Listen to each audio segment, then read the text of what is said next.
under his bloodshot creamy eyes. His hands chicken trembled slightly ramen as he soup, controlled his character on screen.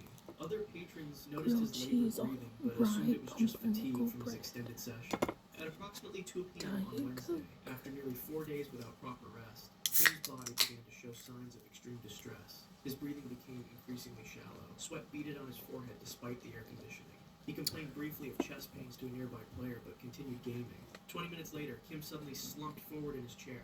His hands dropped from the keyboard. His head hit the desk with I enough force to actually alert those have sitting not nearby. had this Cafe kind yet, staff so rushed I'm over gonna and try immediately it. called emergency services. Paramedics arrived Broth within minutes to first. find Kim unresponsive. Despite Right now, immediate do some CPR and emergency transport to the nearest hospital, the damage was too severe. Kim's heart, pushed beyond its limits by the combination of sleep deprivation, physical inactivity, dehydration, and constant stress, had simply given out. At 3:47 p.m., doctors pronounced Kim dead from cardiac failure. Medical experts later explained that the continuous stress had triggered a fatal arrhythmia. His heart's electrical system had essentially short-circuited after days of abnormal strain. Fatal blood clot. On May 19, I also 2011, added a in little Sheffield, bit of United cayenne Kingdom, pepper. a 20-year-old man collapsed suddenly while waiting for a job interview. Staniforth was Pretty known good. among friends for his passion for gaming, particularly the science fiction game Halo, which had consumed increasing amounts of his time in recent months. His gaming sessions had grown longer and more intense. What began as casual evening play had evolved into 12-hour marathons, often stretching from early evening until dawn. During these sessions, Staniforth would remain almost completely stationary, his legs tucked beneath him on his chair, fingers rapidly working the controller. The human body isn't designed for such prolonged immobility. Inside Staniforth's leg, a silent danger was developing. In the deep veins of his left calf, blood began to stagnate and clot, a condition known medically as deep vein thrombosis. The clot grew larger with each extended gaming session, each hour of compressed vessels and restricted circulation. On the morning of May 19th, Staniforth left his house feeling normal. He had been gaming until 4 o'clock a.m., but felt ready for his upcoming job interview.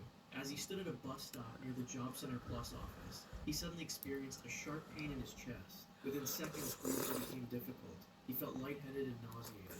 What Staniforth couldn't know was that the clot had dislodged from his leg and traveled through his bloodstream. It had now reached his lungs, blocking the pulmonary arteries, a condition called pulmonary embolism. His oxygen levels plummeted immediately. His heart began to race, trying desperately to compensate. Witnesses saw him Can't clutch beat his soup chest on and a collapse to cool the day. pavement. Emergency services were called, and paramedics arrived within minutes. They found Staniforth unresponsive, his lips blue, his pulse weak and erratic. Despite immediate CPR and emergency transport to the hospital, the damage was catastrophic and irreversible.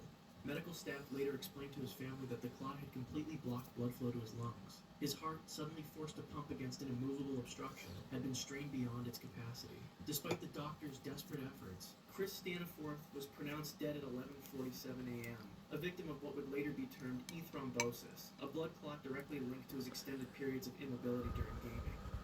3-day gaming binge. On January 1st, 2015, as the world celebrated the arrival of a new year, a 38-year-old man sat alone in an internet cafe in New Taipei City. I The was gonna establishment change was the open channel, but I'll 24 keep it hours, on. catering to those seeking escape in digital worlds regardless of time. For 5 consecutive days, Chu had been fixed to his seat, eyes locked on the screen before him. The cafe was typical of those found across Taiwan. Rows of computers separated by dividers, offering a semblance of privacy in a public space. Staff members had grown accustomed to Chu's presence. He had become a fixture, barely leaving his station for nearly 120 continuous hours. Security footage later reviewed showed he stood only for brief bathroom breaks. Throughout his 5-day session, Chu consumed little more than instant noodles and energy drinks brought by cafe employees. Sleep came only in short bursts, his head occasionally dropping to his chest before jerking awake to continue playing. Witnesses reported he spoke to no one, communicating only through in-game chat with strangers online. By the 5th day, Chu's appearance had Splattered on my deteriorated face. noticeably. His eyes were sunken and red from strain. His movements had become sluggish and uncoordinated. Several patrons later told police they had noticed his labored breathing, but assumed he was simply tired from his extended session. At approximately 10 o'clock a.m., a cafe attendant approached Chu to check if he wanted another drink. When she received no response, she gently tapped his shoulder. Chu remained motionless, slumped forward in his chair. His hands were still positioned over the keyboard, fingers curled as if ready to continue playing. Emergency services arrived within minutes, but medical personnel immediately recognized the signs. Chu's body was already cool to the touch. His skin had taken on a waxy pallor. The prolonged sitting position had likely caused blood to pool in his lower extremities, triggering a fatal clot. The autopsy confirmed that Chu had suffered a cardiac arrest caused by extreme physical exhaustion. The combination of sleep deprivation, poor nutrition, dehydration, and prolonged immobility had created a perfect storm within his body. His heart had simply stopped. Teen dies during challenge. On August 21st, 2020, as social media trends swept across teenage communities nationwide, a girl in Oklahoma City made a fatal decision in her bathroom. Phillips was a typical teenager, active on TikTok, concerned with likes and follows, eager to participate in viral challenges that might boost her online presence. That evening, she discovered videos featuring the Benadryl Challenge, a dangerous trend encouraging users to consume excessive amounts of the over-the-counter allergy medication to induce hallucinations. The standard dosage for adults is 25 to 50 milligrams. The challenge promoted taking many times that amount. Using Benadryl purchased from a local pharmacy, Phillips consumed an estimated 12 to 14 tablets, approximately 300 milligrams of diphenhydramine hydrochloride. Within 30 minutes, the first effects began. Her heart rate accelerated dramatically. Her mouth became extremely dry. Her vision blurred as her pupils dilated. These initial symptoms were merely the beginning. As the drug flooded her system, more severe effects took hold. Her body temperature rose dangerously. Her heartbeat became erratic. The hallucinations she sought arrived, but alongside them came confusion and panic. Around 11 p.m., Phillips' breathing grew labored. Her body began to shake with tremors. She attempted to reach her bedroom but collapsed in the hallway. Family members heard the fall and rushed to find her convulsing on the floor, unable to speak coherently. Emergency services were called immediately. Paramedics arrived to find Phillips in full cardiac distress. Her heart rhythm had become dangerously irregular, a condition known as diphenhydramine-induced arrhythmia. They administered emergency treatment on scene and during transport to the hospital. In the emergency room, medical staff worked frantically to stabilize her. The toxic levels of diphenhydramine had caused severe damage to her heart muscle. Despite aggressive intervention, including attempted cardiac resuscitation, the damage was too extensive. At 1:38 a.m., doctors were forced to acknowledge what the monitors already showed. Chloe Marie Phillips was pronounced dead, a victim not just of a drug overdose, but of a social media algorithm that had promoted and amplified a deadly challenge to impressionable teens. Fatal collapse. On August 5th, 2005, in the bustling city of Daegu, South Korea, a 28-year-old man sat hunched over a computer in a dimly lit internet cafe.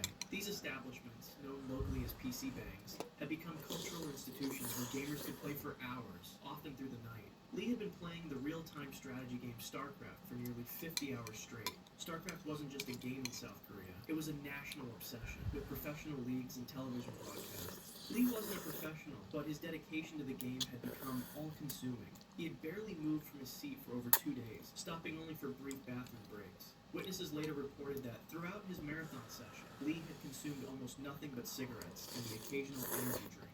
Sleep deprivation was visible on his face, bloodshot eyes, pale skin, and increasingly erratic movements as he commanded his virtual troops across the screen.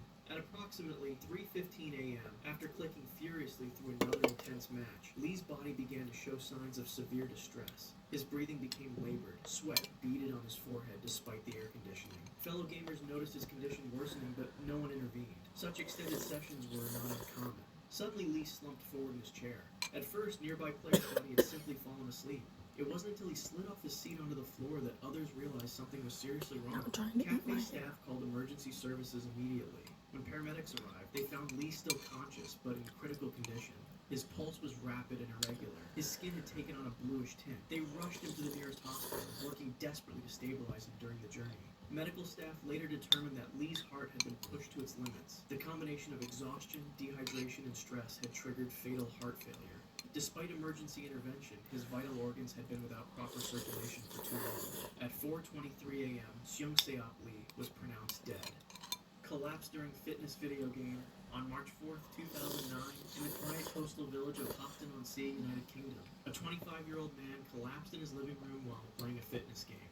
Eves had recently returned from an overseas trip and was trying to shake off the lingering effects of jet lag through light exercise on his Nintendo Wii console. The Wii Fit had become popular as a way to combine video gaming with physical activity.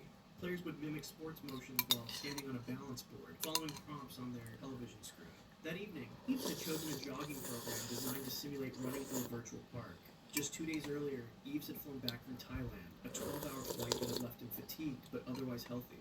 Friends described him as fit and active with no known health issues. He had mentioned feeling slightly tired, but was eager to return to his normal routine after the long journey. At approximately 8:30 p.m., Eves began his virtual jog, running in place on the carpet of his living room. His girlfriend was in another room when she heard a sudden thump. She rushed in to find Eves collapsed on the floor, unconscious and unresponsive. She immediately called emergency services. When paramedics